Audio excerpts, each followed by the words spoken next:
السلام علیکم ورحمۃ اللہ وبرکاتہ۔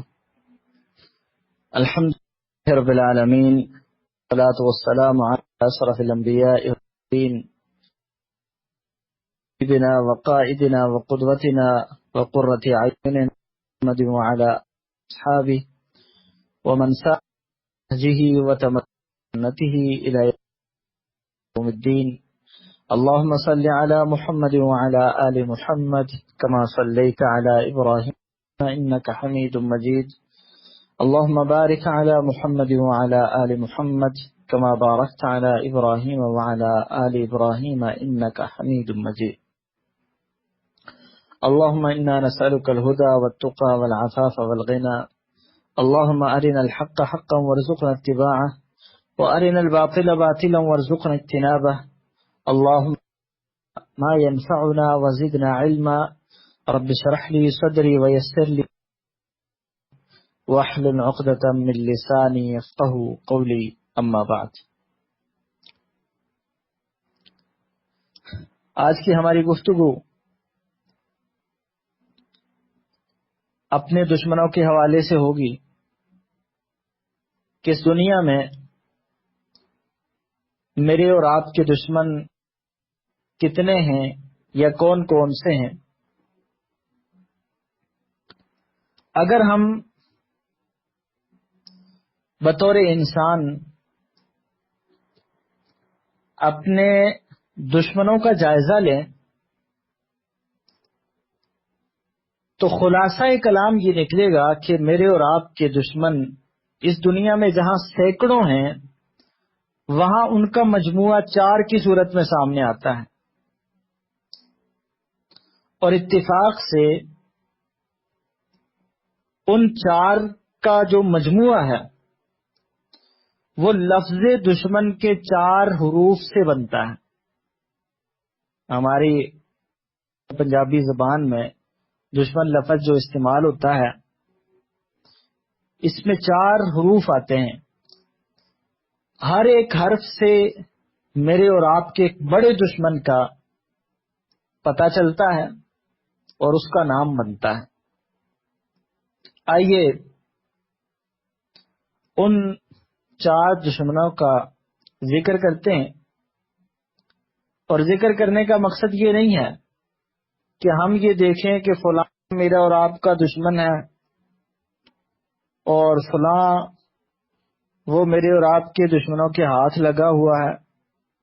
بلکہ مقصد یہ ہے کہ ہم ان دشمنوں کو پہچان سکیں اور اپنے لیے حفاظتی اقدامات کر سکیں، حفاظتی تدابیر اختیار کر سکیں، اور اپنے ان دشمنوں کو دشمن سمجھیں، کہیں دوست سمجھ کے ان سے دھوکہ نہ کھائیں۔ سب سے پہلا لفظ دشمن میں جو حرف آتا ہے وہ دال ہے، اور اس دال سے میرا اور آپ کا ایک دشمن دنیا کی صورت میں بھی سامنے آتا ہے۔ اس دنیا کی محبت، اس دنیا کی چاہت، اس دنیا کی خواہشات، یہ دنیا جو مجھے اور آپ کو دھوکے میں ڈالے ہوئے ہے، جو دنیا ہمیں سبز باغ دکھا کے اپنے پیچھے لگا کے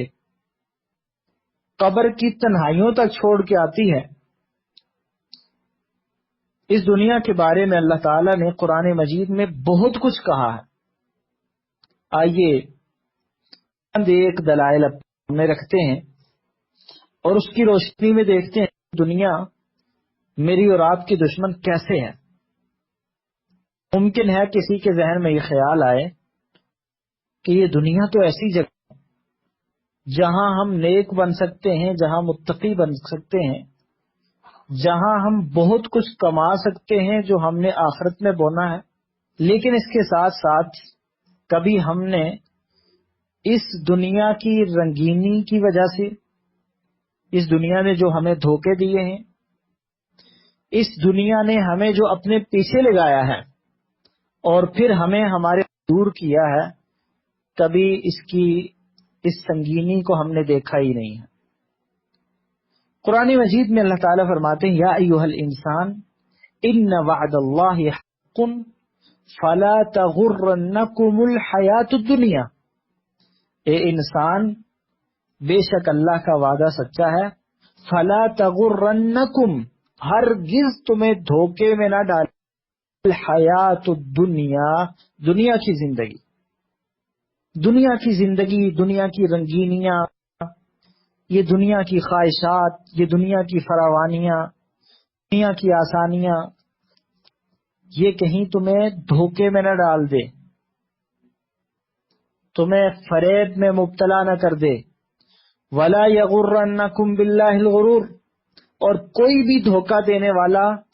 تمہیں تمہارے رب کے بارے میں دھوکہ نہ دے دے، تمہیں تمہارے رب سے دور نہ کر دے۔ اسی طرح فرمایا وَمَا الْحَيَاةُ الدُّنْيَا إِلَّا مَتَاعُ الْغُرُورِ، کہ دنیا کی زندگی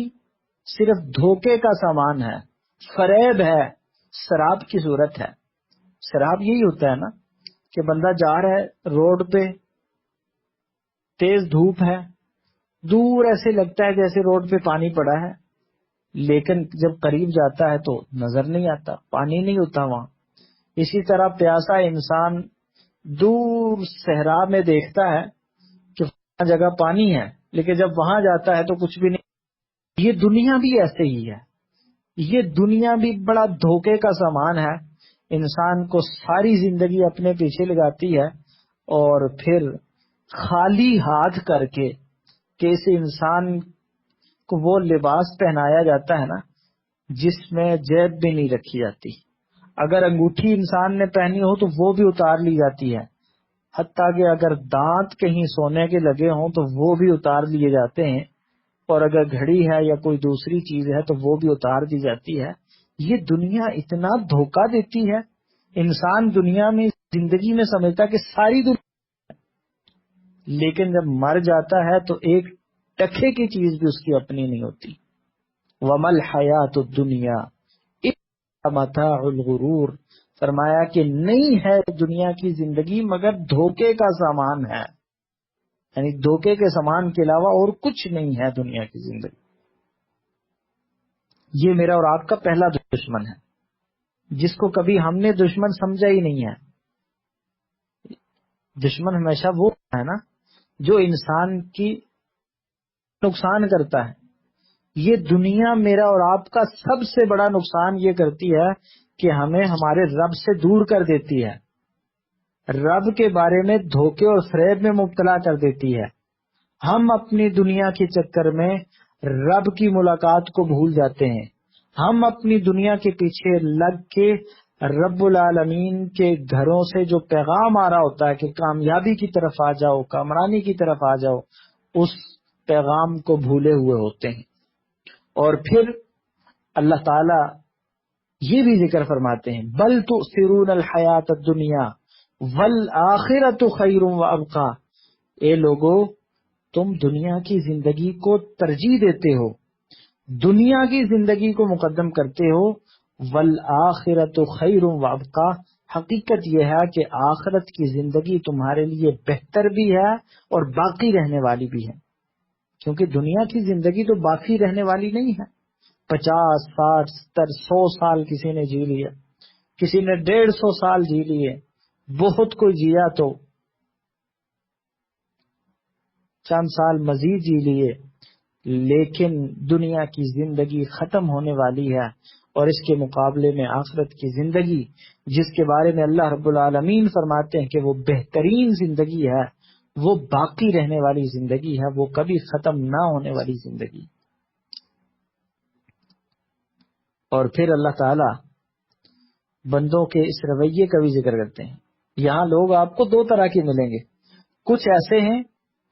جو دنیا چاہتے ہیں، کچھ ایسے ہیں جو آخرت چاہتے ہیں، ایک تیسری قسم بھی ہے، اور وہ بڑی خطرناک قسم ہے،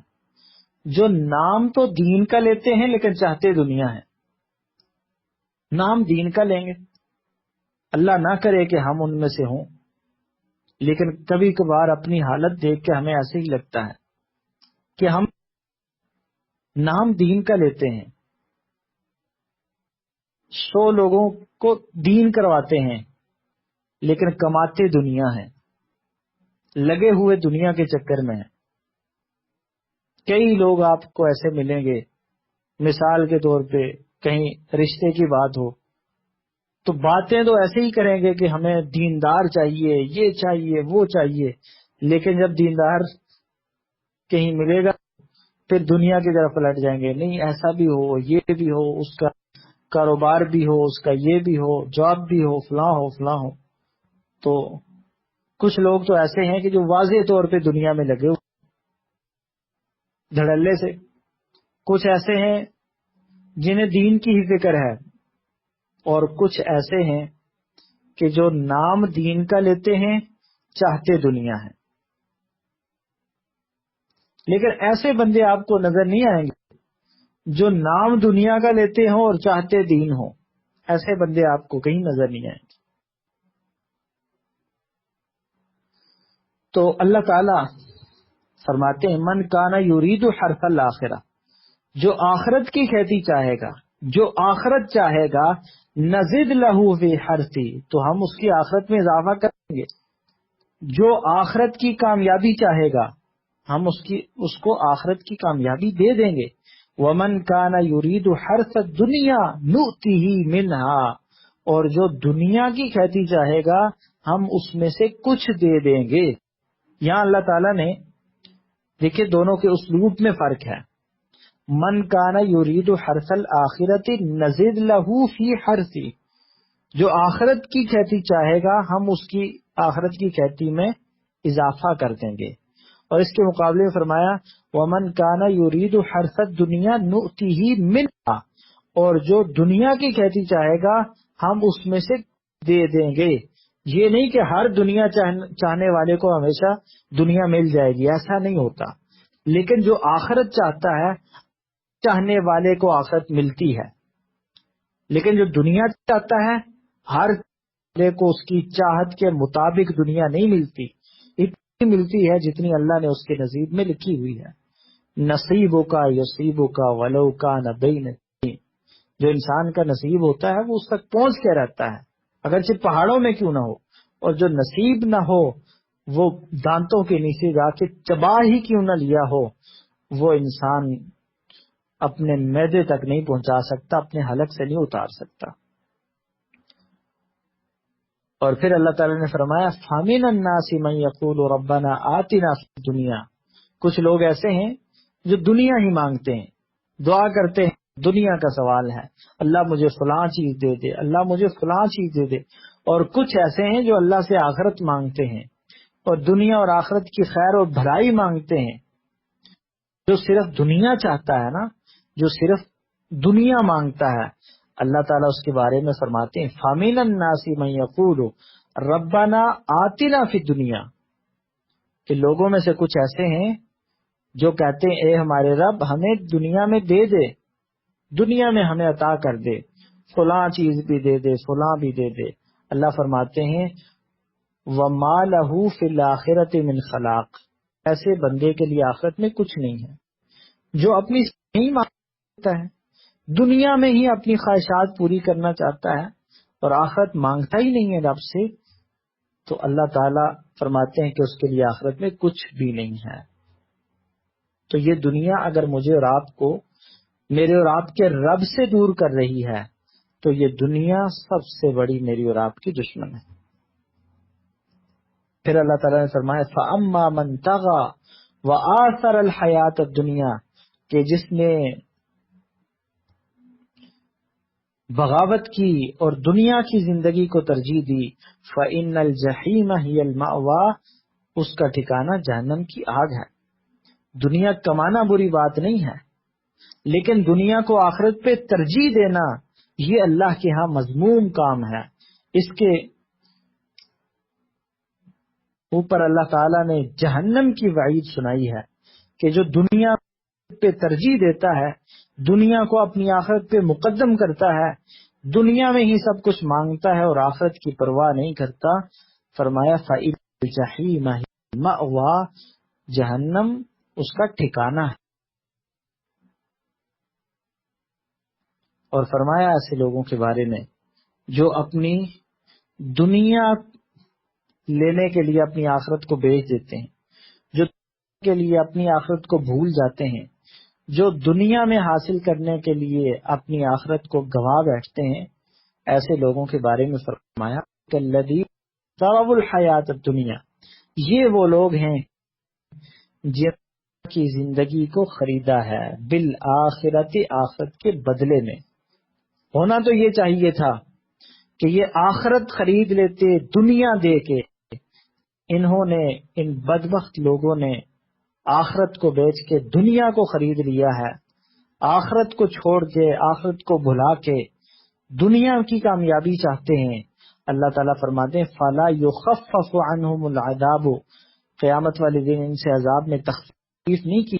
وَلَا هُمْ يُنصَرُونَ، اور ان کی مدد بھی نہیں کی جائے گی۔ تو میرے آپ کا سب سے پہلا دشمن جو ہے وہ یہ دنیا ہے، اگر مجھے اور آپ کو ہمارے رب سے دور کر رہی ہے۔ دوسرا دشمن وہ شیطان ہے، جس کے ذمے ہم اپنی ہر برائی لگاتے ہیں۔ ہم سے جو کمی ہو جائے، جو کوتاہی ہو جائے، جو غلطی ہو جائے، وہ شیطان کے کھاتے میں، وہ شیطان کے پلے پڑ جاتی ہے۔ غلطی ہم کرتے ہیں، کبھی دنیا کی محبت میں، کبھی کسی اور وجہ سے، لیکن ہم اس کو کھاتے شیطان کے میں ڈالتے ہیں۔ لیکن شیطان کے ساتھ ہمارا معاملہ یہ ہے کہ ہم کہنے کے باوجود کہ شیطان ہمارا دشمن ہے، ہمارے والدین کو جنت سے نکالنے کا سبب بننے والا ہے، اور ہمارے والدین کا دشمن تھا، ہمارا بھی دشمن ہے، انہیں جنت سے اس نے نکالا تھا اور ہمیں جنت میں جانے سے روکنا چاہتا ہے۔ یہ سب کچھ ماننے کے باوجود ہم پیروی پھر بھی شیطان کی کرتے ہیں، بات پھر بھی شیطان کی مانتے ہیں، راستے پھر بھی شیطان کی اختیار کرتے ہیں۔ حالانکہ اللہ تعالیٰ نے بڑے واضح الفاظ میں یہ فرما دیا تھا هذا عدو لک ولزوجک فلا یخرجنکما من الجنہ، میرے اور آپ کے باپ آدم علیہ السلام سے بھی کہا تھا کہ یہ تیرا بھی دشمن ہے، تیری بیوی کا بھی دشمن ہے، کہیں یہ تمہیں جنت سے نکال نہ دے۔ اور پھر اللہ تعالیٰ نے فرمایا ان الشیطان للانسان عدو مبین، بے شک شیطان انسان کا واضح دشمن ہے۔ بڑے دو ٹوک الفاظ میں اللہ تعالیٰ نے اس کی دشمنی کا ذکر کر دیا کہ شیطان تمہارا واضح دشمن ہے۔ اور پھر اگر دشمن ہے تو کرنا کیا ہے؟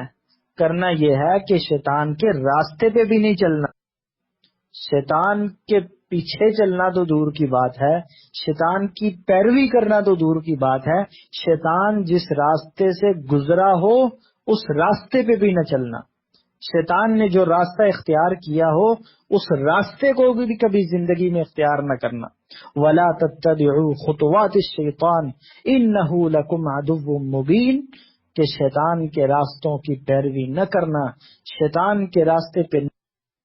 إِنَّهُ لَكُمْ عَدُوٌّ مُّبِينٌ، بے شک وہ تمہارا واضح دشمن ہے۔ اور پھر وہ کرتا کیا ہے، اس شیطان کا وتیرہ کیا ہے، اس کا طریقہ کیا ہے؟ نیکی کے کاموں سے روکنے کے لیے اپنے دوستوں کو ڈراتا ہے، برائی سے دور برائی کے راستے پہ چلانے کے لیے اور نیکی سے روکنے کے لیے وہ ہر طرح کے حربے استعمال کرتا ہے، کبھی وہ ڈرا کے صورت میں اور کبھی لالچ دے کے، کبھی ڈراتا ہے۔ آج کئی لوگ ایسے سامنے آتے ہیں، کہتے ہیں یہ کام کر رہے تھے، قرآن کی تلاوت کرنا چاہتے تھے، لیکن دل میں خوف سا ہے، پتہ نہیں ہمارا کوئی دشمن ہے، پتہ نہیں ہمارے ساتھ کسی نے ہمارے اوپر جادو کر دیا ہے، کسی نے کچھ سایہ کروا دیا ہے، کسی نے فلاں کر دیا ہے، اور حالانکہ وہ شیطان ڈرا رہا ہوتا ہے۔ انما ذالکم الشیطان یخوف اولیاء،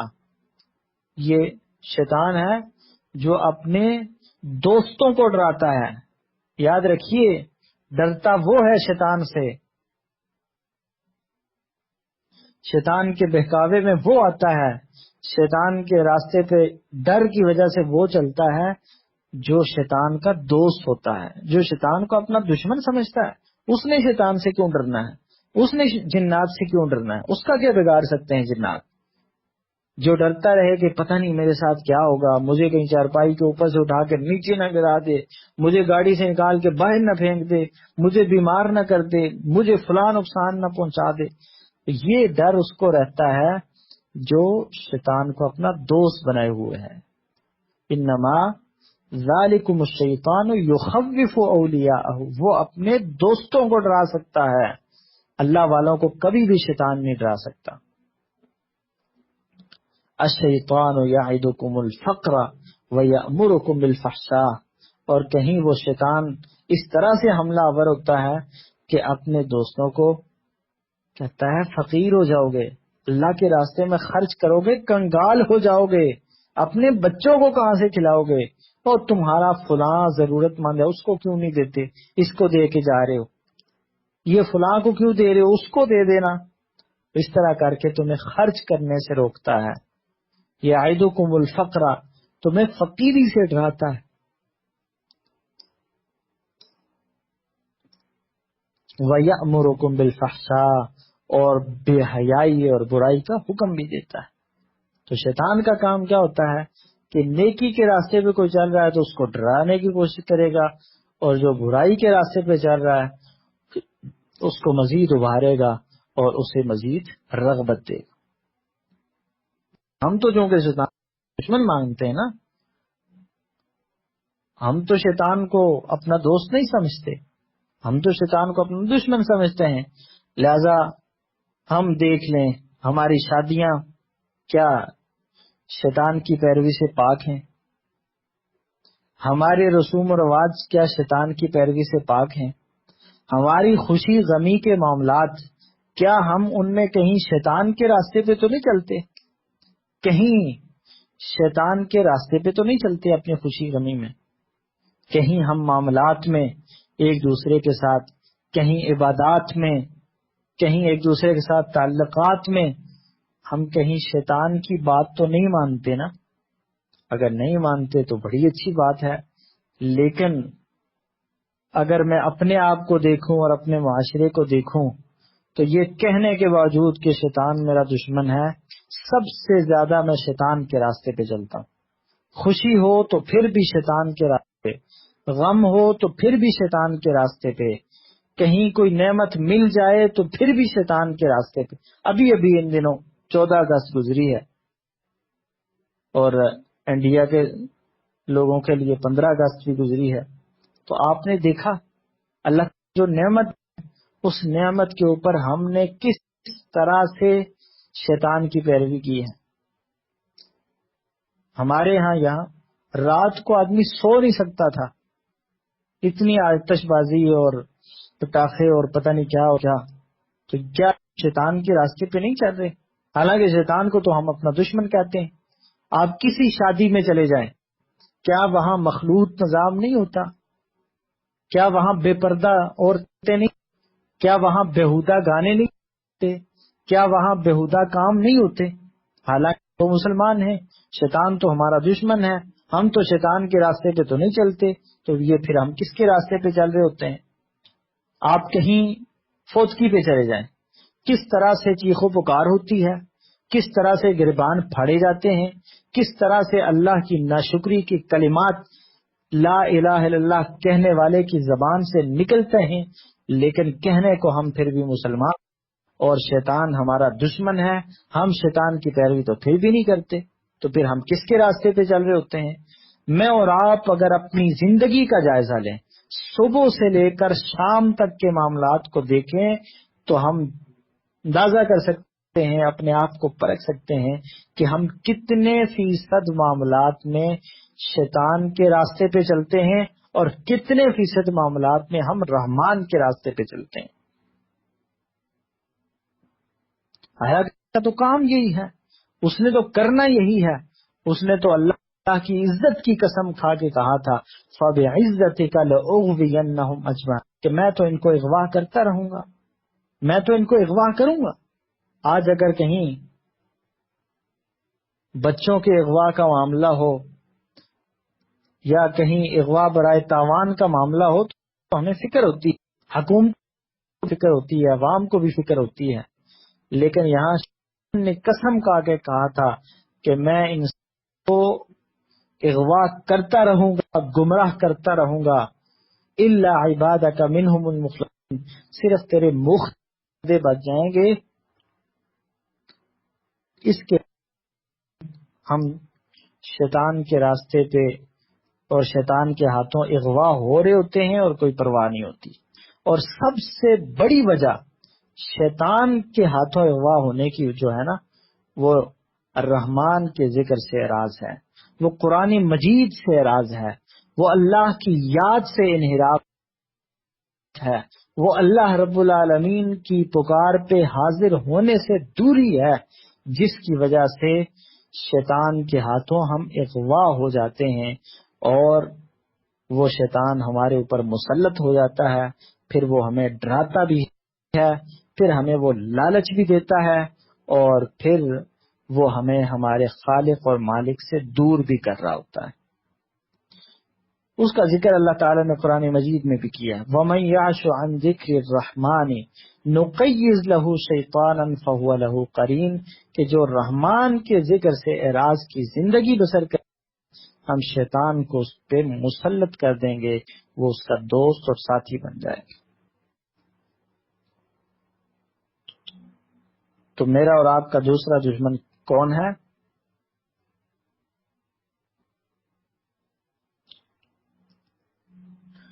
کوئی نہیں۔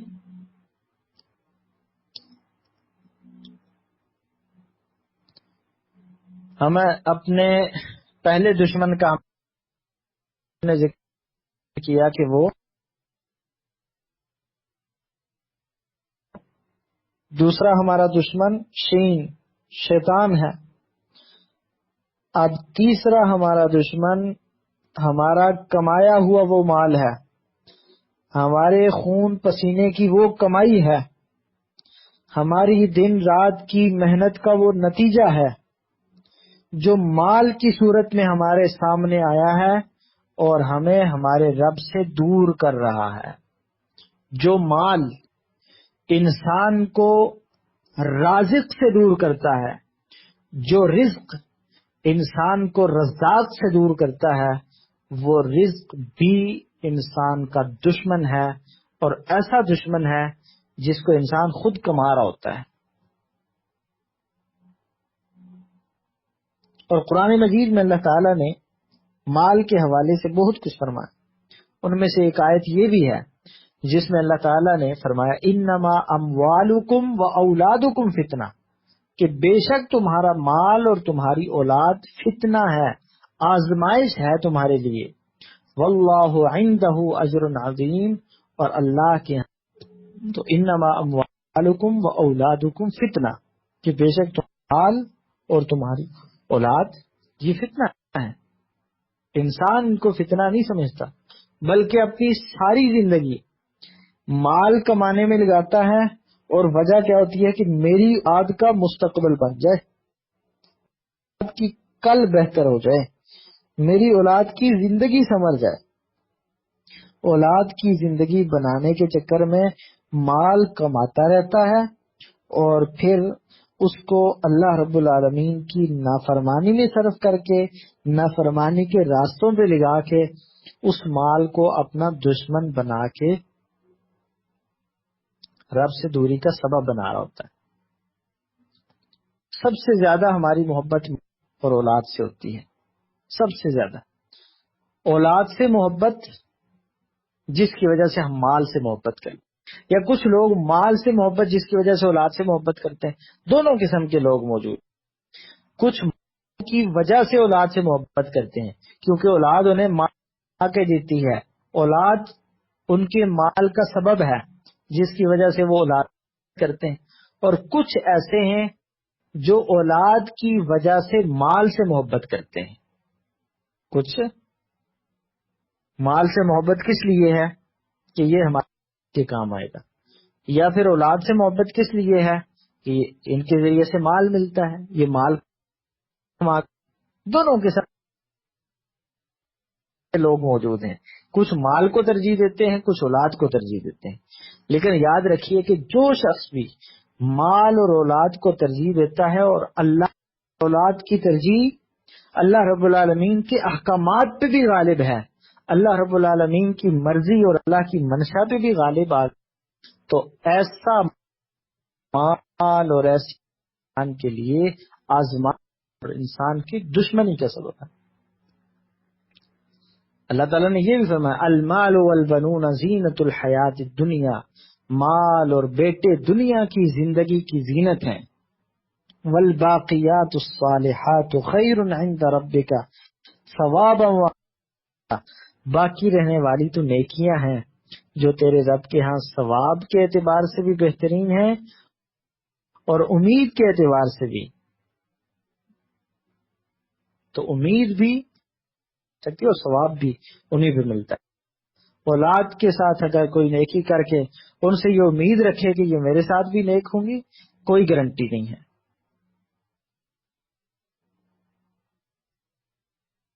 کہ یہ امید رکھے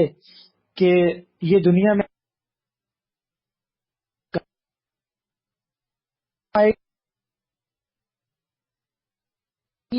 کوئی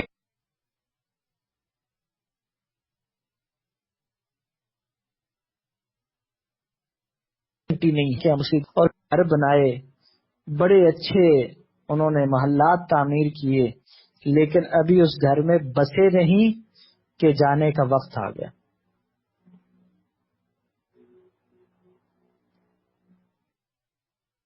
ساری دنیا لگا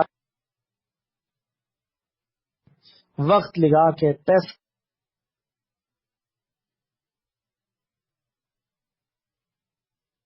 لہنا ہے، اور اس مال کی حیثیت ہے کیا؟ ایک مچھر کے پر کے برابر بھی اگر پوری دنیا کے مال کی حیثیت ہوتی نا، اللہ کے پیغمبر فرماتے ہیں حدیث قدسی میں، اللہ تعالیٰ نے فرمایا کہ لو کانت الدنیا عند اللہ مثل جناح بعوضہ، اللہ کے رسول فرماتے ہیں کہ اگر دنیا اور یہ دنیا میں جو مال ہے، یہ ساری چیزیں اللہ کے ہاں مچھر کے پر کے برابر بھی ہوتی تو ما سقا کافرا شربۃ ماء، اللہ تعالیٰ کسی کافر کو ایک گھونٹ پانی بھی نہ دیتے۔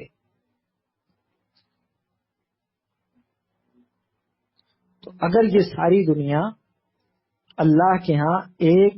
مچھر کے پر کے برابر بھی ہوتی تو اللہ تعالیٰ کسی کافر کو ایک گھونٹ پانی بھی نہ دیتے۔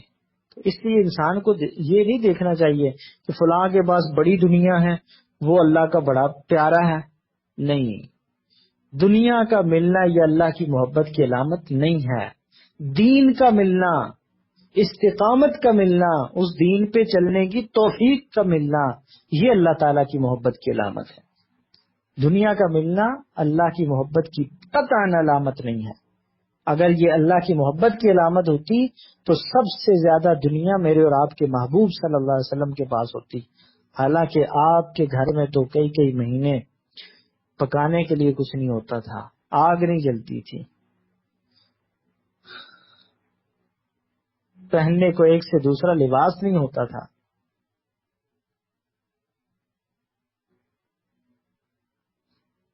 تو فرمایا یا ایھا الذین آمنوا لا تلہکم اموالکم ولا اولادکم عن ذکر اللہ، اے ایمان والو تمہیں تمہارے مال اور تمہاری اولاد اللہ کی یاد سے غافل نہ کر دے، تمہیں تمہاری اولاد اور تمہارا مال اللہ کی یاد سے غافل نہ کر دے، بھلا نہ دے کہیں تمہیں، ورنہ یہی مال اور اولاد انسان کے دشمن بن جاتے ہیں۔ اور پھر انسان کی اس مال کے ساتھ محبت کا نقشہ بھی اللہ تعالیٰ نے قرآن مجید میں کھینچا، سورہ فجر میں فرمایا وَتُحِبُّونَ الْمَالَ حُبًّا جَمًّا، کہ تم مال سے شدید محبت کرتے ہو۔ اسی طرح فرمایا وَإِنَّهُ لِحُبِّ الْخَيْرِ لَشَدِيدٌ، کہ انسان مال کی محبت میں بڑا سخت ہے، مال کی محبت اتنی شدید ہے، اتنی سخت ہے کہ اس مال کا نقصان برداشت نہیں کر سکتا، اور بسا اوقات تو کئی لوگوں کی جان چلی جاتی ہے اس مال کی محبت میں، کہ مال میں نقصان ہوا، ٹینشن لی اور جان چلی گئی، دورے پڑے اور زندگی سے ہاتھ دھو بیٹھا، لیکن مال کی محبت اس نے دل سے پھر بھی نہیں نکالی۔ یہ نہیں کہ اگر نقصان کی خبر ملی تو صبر شکر کر لیا، اللہ کا نام لے لیا، اللہ کے سپرد کر دیا معاملہ، نہیں، پھر ٹینشن اور پریشانی اور پھر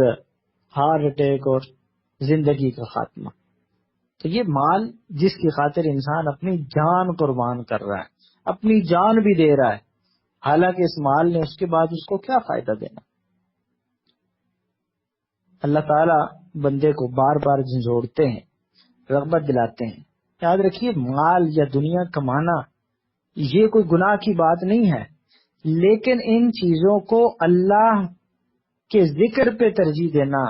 اللہ رب العالمین کے احکامات کو ان چیزوں کی وجہ سے بھلا دینا یا اللہ کی دوری کا یہ سبب بن جائیں، یہ چیزیں پھر مذموم بنتی ہیں۔ تو میں الہاکم التکاثر کہ تمہیں زیادہ مال جمع کرنے کی ہوس نے غافل کر دیا، الہاکم تمہیں غافل کر دیا، التکاثر زیادہ جمع کرنے نے۔ تکاثر کا مطلب ہوتا ہے ایک دوسرے سے زیادہ، ایک چاہتا ہے میرا مال زیادہ ہو، دوسرا چاہتا ہے میرا مال زیادہ ہو، ایک کہتا ہے میری اولاد زیادہ ہو، دوسرا کہتا ہے میری اولاد زیادہ ہو، ایک کہتا ہے میری عزت زیادہ ہو، دوسرا میری زیادہ ہو۔ تو تمہیں ایک دوسرے سے زیادہ جمع کرنے کے چکر نے غافل کر دیا، حتی زرتم المقابر یہاں تک کہ تم نے قبروں کی زیارت کر لی، یہاں تک کہ تم قبروں تک جا پہنچے۔ کلا سوف تعلمون اللہ تعالی نے فرمایا کہ ہرگز نہیں، ان قریب تم جان لو گے، ثم کلا سیعلمون کلا لو تعلمون علم الیقین تمہیں علم یقین ہو جائے گا، تم اچھی طرح جان لو گے، یقینی طور پہ جان لو گے، اور پھر اللہ کی نعمتوں کے بارے میں تم سے سوال بھی ہو۔ یہ مال یہ دنیا چیز ہی ایسی ہے، مل بھی جائے تو حساب و کتاب میں اضافہ۔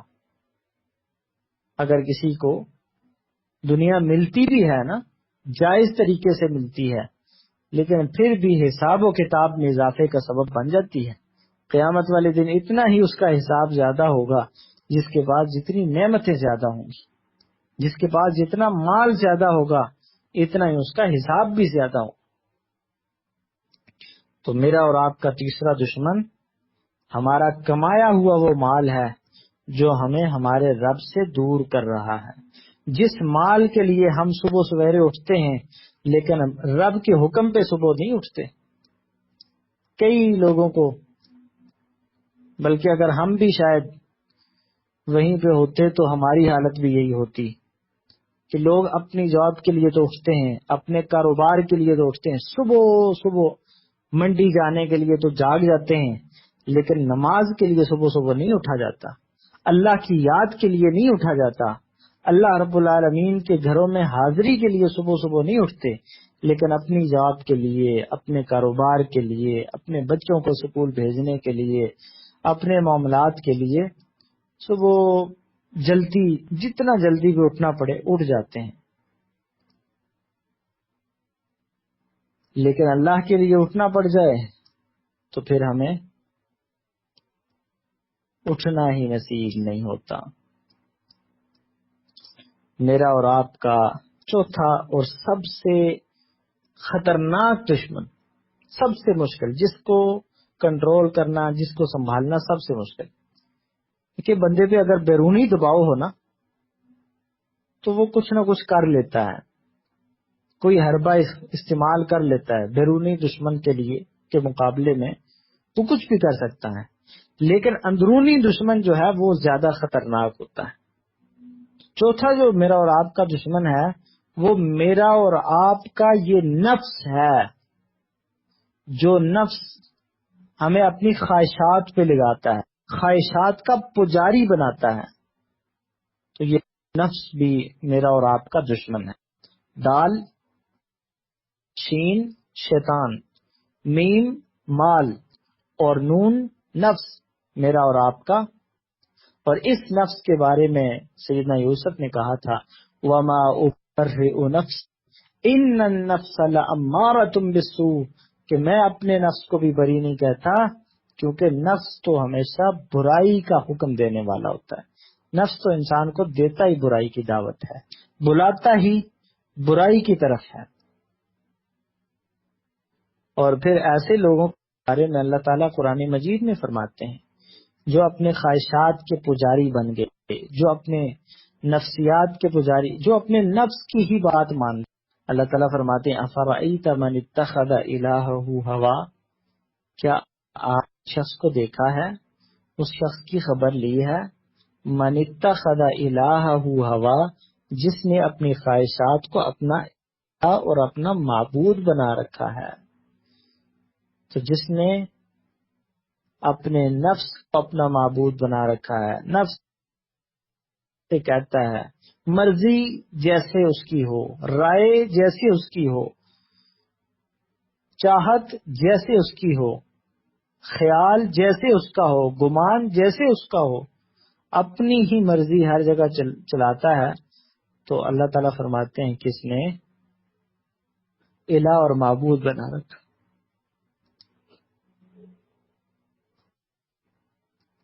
جو اپنے نفس کا پجاری نہیں ہے، نفس کو اس نے شریعت کے تابع کیا ہوا ہے، شریعت کو اپنے نفس کے تابع نہیں کر، ایسے شخص کے بارے میں فرمایا قد افلح من زکاہا، جس نے نفس کو پاک کر لیا، اس کا تزکیہ کر لیا، قد افلح، وہ کامیاب ہو گیا، وقد خاب من دساہا، اور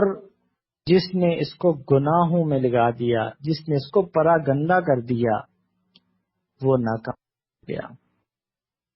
تو اگر ہم کامیابی چاہتے ہیں تو اپنے اس دشمن کی اصلاح کرنا ہوگی، کیونکہ یہ دشمن ایسا ہے کہ اس کو قتل بھی نہیں کر سکتے، اس کے ساتھ کوئی سختی بھی نہیں کر سکتے، تو یہ سمجھانا پڑے گا، اس کو بدلنا پڑے گا، اس کی تبدیلی کی ضرورت ہے۔ تو یہ نفس اگر پاک ہو جائے تو کامیابی کے جھنڈے گاڑ دیتا ہے، پاک ہو جائے تو کی تحتیوں بنیادی طور پہ 3 قسمیں ہیں۔ تو یہاں جو نفس میرا اور آپ کا دشمن ہے وہ نفس امارہ ہے۔ 3 قسمیں ہیں، پہلی قسم کو کہتے ہیں نفس امارہ۔ امارہ امر سے ہے، آمر حکم دینے والا، اور امار بہت زیادہ حکم دینے والا، وہ نفس جو بار بار برائی کا حکم دیتا ہے، جو بار بار برائی کی طرف بلاتا ہے، وہ نفس امارہ کہلاتا ہے۔ دوسرا نفس کی قسم ہے لوامہ، جس کا معنی ہے کہ گناہ ہو جائے، امارہ برائی پہ لگایا ہے، گناہ ہو گیا ہے، لیکن گناہ کرنے کے بعد پھر پشیمانی ہے، پریشانی ہے کہ مجھ سے غلطی ہو گئی، مجھ سے یہ نہیں ہونا چاہیے تھا۔ یہ نفس لوامہ ہے جو ملامت کرتا ہے۔ اور قرآن مجید میں اللہ رب العالمین اس نفس کی قسم اٹھاتے ہیں، لا اقسم بیوم القیامہ ولا اقسم بالنفس اللوامہ، کہ مجھے نفس لوامہ کی قسم ہے جو ملامت کرنے والا ہے، جو برائی کے بعد ملامت کرتا ہے، پھر جب ملامت کرتا ہے تو نتیجہ یہ نکلتا ہے کہ انسان اپنی اس غلطی پہ اللہ سے معافی مانگ لیتا ہے۔ اور تیسری نفس کی قسم ہے نفس مطمئنہ، جس کے بارے میں اللہ رب العالمین نے خوشخبری سناتے ہوئے فرمایا ایتھا النفس المطمئنہ ارجعی الی ربک راضیۃ مرضیہ۔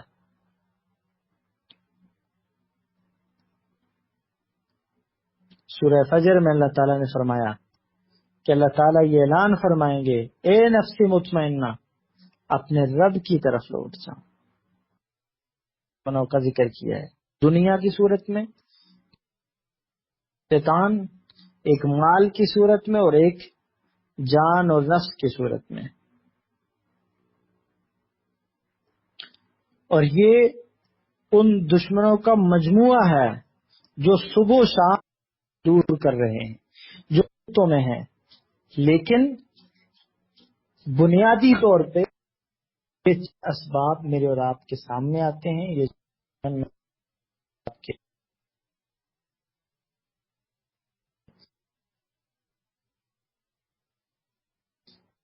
جب ہم انچارج تو ہمارے بہت سارے دشمنوں کی اصلاح ہو جائے گی. اللہ رب العالمین جو ہم نے کہا ہے، جو سنا ہے، اس میں جو غلطی ہوئی ہے اس سے درگزر فرمائیں، اور جو صحیح بات ہوئی ہے اس پہ عمل کرنے کی توفیق عطا فرمائیں. وآخر دعوانا ان الحمد للہ رب العالمین.